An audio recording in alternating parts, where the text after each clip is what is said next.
नमस्कार विद्यार्थी मित्रांनो. आदिवासी विकास विभागाच्या चौकीदार गड्डा संवर्गाची परीक्षा ही सुरू असून आजच्या जो पहिला दिवस होता, तर पहिल्या दिवसाच्या पहिल्या सत्रामध्ये पहिल्या शिफ्टमध्ये जे पेपरमध्ये प्रश्न आले होते, हे सगळेचे सगळे 30पेक्षा जास्त प्रश्न कशा पद्धतीचे प्रश्न हे विचारले जात आहेत आणि त्या प्रश्नांची उत्तरंसुद्धा आजच्या व्हिडिओमध्ये जाणून घेऊयात. सगळ्यात महत्त्वाची गोष्ट म्हणजे उद्या परवा असणारे जे पेपर आहेत ज्या उमेदवारांचे त्यांच्यासाठी पेपरची काठिण्य पातळी, पॅटर्न कसा आहे, कशा पद्धतीचे प्रश्न हे विचारले जात आहेत, याची त्यांना अपडेट मिळेल, माहिती मिळेल. यासाठी हा व्हिडिओ खूपच महत्त्वाचा आहे. सुरुवात करूयात. आदिवासी विकास विभागाच्या चौकीदार गड्ड या भरती परीक्षेची आजची ही पहिली शिफ्ट पार पडली आहे आणि या व्हिडिओमध्ये आपण आजच्या पेपरचं संपूर्ण विश्लेषण, विचारलेले महत्त्वाचे प्रश्न, त्यांची योग्य उत्तरं आणि पुढील शिफ्टसाठी कोणत्या विषयाचा अभ्यास करायचा याबद्दलची माहिती जाणून घेऊयात. 28 जुलै आजचा पेपर कसा होता पाहूयात. तत्पूर्वी नवीन असाल नोकर भरतीच्या यूट्यूब चॅनलवर, तर सरळ सेवा भरतीबाबतच्या सगळ्या महत्त्वाच्या अपडेट मिळवण्यासाठी नोकर भरतीच्या यूट्यूब चॅनलला सबस्क्राईब करा. सुरुवात करूयात. सगळ्यात पहिल्यांदा पेपरची काठिण्य पातळी, दर्जा हा कसा होता. तर आजचा जो पहिल्या शिफ्टचा पहिल्या सत्राचा पेपर जो झाला, हा सर्वसाधारण म्हटला तर सोपा ते मध्यम स्वरूपाचा असा पेपर होता. यामध्ये मराठी, इंग्रजी, सामान्य ज्ञान, चालू घडामोडी, रिझनिंग या सर्व विषयामधून बॅलन्स असे प्रश्न जे आहेत, संतुलित प्रश्न, ठराविक प्रश्न, प्रत्येक यामधून 1 ते 2 प्रश्न हे विचारण्यात आले होते. विशेष म्हणजे अनेक प्रश्न पूर्वीच्या भरती परीक्षांमध्ये विचारलेल्या प्रश्नांशी मिळते-जुळते आहेत. म्हणजे तशाच पद्धतीचे प्रश्न पुन्हा रिपीट झालेले पाहायला मिळत आहेत. पाहूयात कोणता प्रश्न होता. पहिला प्रश्न जो आला होता आजच्या पेपरमधील महत्त्वाचे प्रश्न, तर सगळ्यात पहिला सोप्पा, अतिशय सोप्या पद्धतीचा प्रश्न होता. नरेंद्र मोदी नरेंद्र मोदी इंटरनॅशनल स्टेडियम जे आहे, हे कोणत्या ठिकाणी आहे.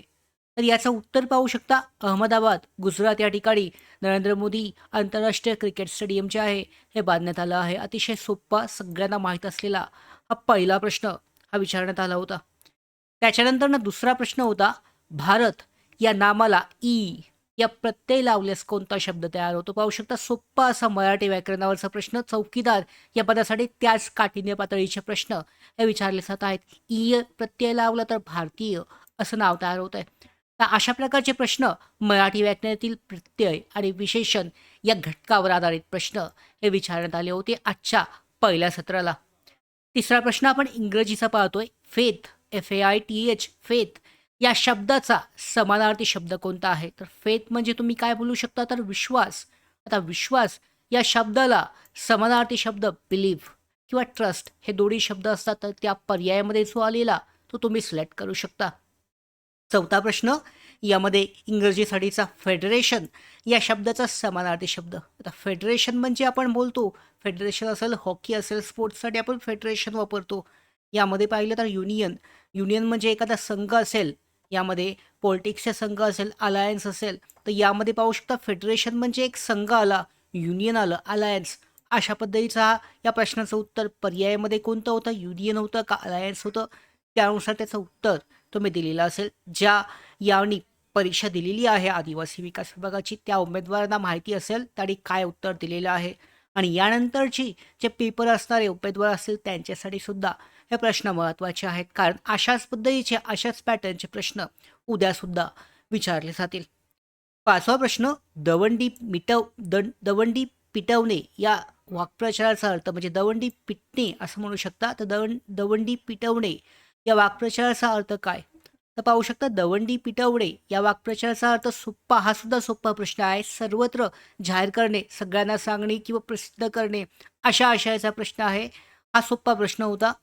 सहावा प्रश्न सुद्धा वाक्प्रचाराचा अर्थाचा प्रश्न आहे. पोटात आग पडणे या वाक्प्रचाराचा अर्थ काय होतो. तर याचं उत्तर सुद्धा पाहू शकता.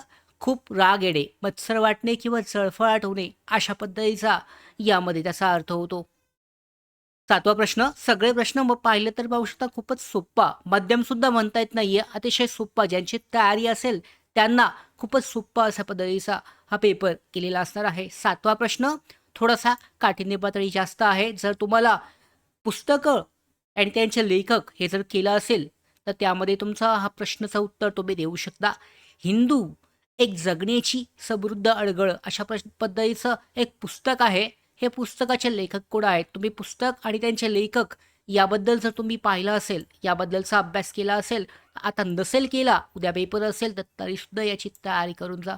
कारण अशा आशयाचे प्रश्न, अशा पद्धतीचे प्रश्न एकतरी हमखास येणार आहे. तुमचा 1 मार्क यामध्ये तुम्हाला मिळून जाईल. तर याचं उत्तर आहे भालचंद्र नेमाडे.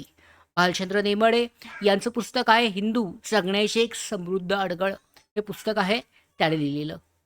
8वा प्रश्न बलूत. बलूत बलूत हा जे आत्मचरित्र आहे, हे आत्मचरित्र कोणी लिहिलं आहे? पाहू शकता पुन्हा एकदा 2 प्रश्न पुस्तक आणि त्यांच्या लेखकांवर आधारित विचारण्यात आला होता. तर बलूत हे आत्मचरित्र जे आहे दया पवार याने लिहिलेलं आहे. तर हा सुद्धा प्रश्न 2 होते. त्याच्यानंतरनं द्राक्षांचा राजा म्हणून कोणती जात ओळखली जाते? आता द्राक्षांच्या विविध जाती आहेत, तर द्राक्षांचा राजा म्हणून कोणती जात ओळखली जाते? आता हा प्रश्न जनरल नॉलेज, सामान्य ज्ञान आधारित प्रश्न आहे. तर याचं उत्तर पाहू शकता थॉम्सन सीडलेस. तर आता थोडासा हा जो काठिण्य पातळी आहे खालच्या प्रश्नांमध्ये जसे जसे प्रश्न खाली येत आहेत तशी काठिण्य पातळी थोडीशी वाढते. हा प्रश्न बहुतांश उमेदवारांना माहीत नसेल. याचं उत्तर तर पाहू शकता द्राक्षांचा राजा म्हणून थॉम्सन सीडलेस ही जी जात आहे, द्राक्षांची जात, याला ओळखलं जातं. 10वा प्रश्न पाहूयात. भारत विरुद्ध पाकिस्तान T20 विश्वचषक सामना हा कुठे झाला होता? आता यामध्ये 2026ला T20 विश्वचषक सामना जो आहे हा झाला होता. आता बहुतांश म्हणजे पाहू शकता पाकिस्तानचं जे सगळे सामने आहेत हे श्रीलंकामध्ये झाले होते. या कारणामुळे हा सुद्धा ज्यांना क्रिकेटचं नॉलेज आहे किंवा ज्यांना माहीत असेल, जनरल नॉलेज आहे, त्यांना या प्रश्नाचं उत्तर सोप्या पद्धतीने द्यायला त्यांना काहीच अडचण गेलेली नसणार आहे. पाहू शकता आर प्रेमदासा स्टेडियम जे आहे कोलंबो, श्रीलंका या ठिकाणी भारत विरुद्ध पाकिस्तान T20 विश्वचषक 2026चा सामना हा खेळवण्यात आला होता. पुढचा प्रश्न पाहूयात. 11वा प्रश्न आला होता आजच्या पेपरमध्ये पहिल्या शिफ्टमध्ये. आत्मीय सभा जी आहे ही कोणी स्थापन केली होती? इतिहासावरचा प्रश्न आहे आता. तर आत्मीय सभा जी आहे राजा राममोहन रॉय यांनी आत्मीय सभेची स्थापना ही केली होती. इतिहासावरचा प्रश्न. पुढचा 12वा प्रश्न आहे भूगोलावरचा प्रश्न आहे. ग्रेट बॅरियर रीफ हे कुठे आहे? तर पाहू शकता ऑस्ट्रेलियामध्ये जे ग्रेट बॅरियर रीफ आहे, कोरल आयलँड, कोरल सी म्हणून ओळखलं जातं. ऑस्ट्रेलियाच्या ईशान्य किनाऱ्याजवळ कोरल सी जो आहे याला ग्रेट बॅरियर रीफ असं म्हटलं जातं. त्याच ठिकाणी सगळ्यात मोठा असा जो रोड आहे समुद्र किनाऱ्याला लागून तो त्याच ठिकाणी आहे. तर ग्रेट बॅरियर रीफ हा ऑस्ट्रेलियाच्या ईशान्य किनाऱ्याजवळ आहे. 13वा प्रश्न. आता पुन्हा एकदा यामध्ये पाहिलं तर अर्थशास्त्रावरचा प्रश्न आहे. म्हणजे सगळ्यावरचे प्रश्न मिक्स आहेत. असं नाही की एकाच विषयावरचे प्रश्न विचारलेत. सगळ्या विषयावरचे प्रश्न आज सुद्धा आले होते आणि तसाच पॅटर्न उद्या सुद्धा फॉलो होईल. आता मिनी घटना दुरुस्ती जी आहे ही करण्यात आली होती. तर मिनी घटना दुरुस्ती ही कोणती म्हणजे ओळखली जाते, त्याला कोणत्या नावाने ओळखलं जातं? तर 42वी जी घटना दुरुस्ती आहे राज्य यामध्ये पाहू शकता देशाची ते 42वी जी घटना दुरुस्ती आहे ही मिनी घटना दुरुस्ती म्हणून ओळखली जाते. हे सुद्धा लक्षात ठेवा. आणि याच आशयाचे याच टाईपचे प्रश्न जे आहेत अर्थशास्त्रावरचे यामध्ये राज्य घटना असेल यावरचे प्रश्न तुम्ही चेक करणं आवश्यक आहे. कारण तशाच आशयाचा अजून एक प्रश्न, अशाच पद्धतीचे प्रश्न उद्यासुद्धा विचारले जातील. 14वा प्रश्न आहे 1 फेब्रुवारी 2026 पर्यंत LICचे CEO कोण होते? थोडासा कठीण प्रश्न आला आता यामध्ये. तर उत्तर पाहूयात आपण डायरेक्टली. 1 फेब्रुवारी 2026 पर्यंत LICचे CEO सिद्धार्थ मोहंती हे होते. आता बहुतांश यामध्ये उमेदवार असतील ज्यांचं चुकलं असेल, तर ज्याने आजचा पेपर पहिल्या शिफ्टला पेपर दिलेला आहे त्याने चेक करणं आवश्यक आहे. सिद्धार्थ मोहंती असं नाव आहे. 1 फेब्रुवारी 2026 पर्यंत ते LICचे CEO होते. आता हे झालं जनरल नॉलेज झालं. मराठी आणि इंग्रजीवरचे आपण प्रश्न पाहिले. आता रिझनिंग म्हणजे अंकगणित आणि बुद्धिमत्ता यावर कसे प्रश्न आलेले होते? तर आजच्या पेपरमध्ये जर पाहिलं तर आपण डायरेक्शनवरचा प्रश्न होता, दिशावरचा, नंबर सिस्टीम होतं, अल्फाबेट सिरीज, ब्लड रिलेशन म्हणजे नातेसंबंध आहेत, फिगर काउंटिंग आहे, लॉजिकल रिसनिंग आहे. त्याच्यानंतर हे प्रश्न जे आहे सोप्या काठिण्य पातळीचे होते म्हणजे 10वीच्या लेवलचे म्हणू शकता. कारण चौकीदार हे पद 10वीच्या काठिण्य पातळीचं आहे, त्यामुळे त्याच लेवलचे प्रश्न आले होते. जास्त हार्ड लेवलचे प्रश्न नव्हते. आता सामान्य ज्ञान GK मध्ये कशा पद्धतीचे प्रश्न होते? तर पाहू शकता सामान्य ज्ञानमध्ये भूगोल होतं, भारताची राज्यघटना, चालू घडामोडींवरचे 1 ते 2 प्रश्न होते, क्रिकेटवरचे पाहू शकता, साहित्य, पुस्तक आणि त्यांचे लेखक, इतिहासावरचे प्रश्न आहेत. त्याच्यानंतर महत्त्वाच्या संस्था, क्रीडा आधारित प्रश्न विचारण्यात आले होते. आता सगळ्यात महत्त्वाची गोष्ट, आजचा पेपर झाला. उमेदवाराने जे काही प्रश्न दिलेत, त्याची उत्तरं दिलेत, ते चेक करू शकतात. चूक आले का बरोबर आले, त्याचे मार्क्ससुद्धा ते काउंट करू शकतात. सगळ्यात महत्त्वाची गोष्ट म्हणजे आता उद्या पेपर आहे, तर उद्यासाठीची तयारी कशी करावी, पुढील शिफ्टसाठी कसे प्रश्न हे विचारले जातील. तर यामध्ये पुढची परीक्षा अजून बाकी असेल, तुमची असेल, उद्या असेल, परवा असेल, पहिल्या सत्रामध्ये असेल, दुसऱ्या सत्रामध्ये असेल, तरीसुद्धा मराठी व्याकरण, वाक्प्रचार, समानार्थी आणि विरुद्धार्थी शब्द विचारले जात आहेत. इंग्रजी व्होकॅब्युलरी आहे, चालू घडामोडी, भारतीय राज्यघटना, भूगोल आहे, इतिहास आहे, रिझनिंगचा सुद्धा सराव करणं आवश्यक आहे. सोप्या काठीण्य पातळीचे, जास्त हार्ड लेवलला चढायची गरज नाही आहे. सरासरी असेल किंवा इतर जे प्रश्न आहे हे करणं आवश्यक आहे. तर तुमचे विषय हे सगळे चांगले असेल तर तुम्हाला सुद्धा पुढील शिफ्टमध्ये चांगला फायदा होईल.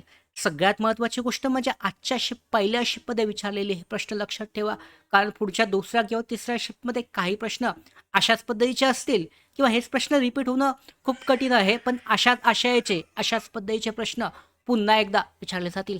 जर तुम्ही आज परीक्षा दिली असेल तर कमेंटमध्ये तुमचा पेपर कसा गेला आहे, तुम्हाला किती मार्क्स मिळत आहेत, तुम्हाला आलेला कठीण प्रश्न, याच प्रश्नाचं जे कमेंट आहे ती नक्की करा.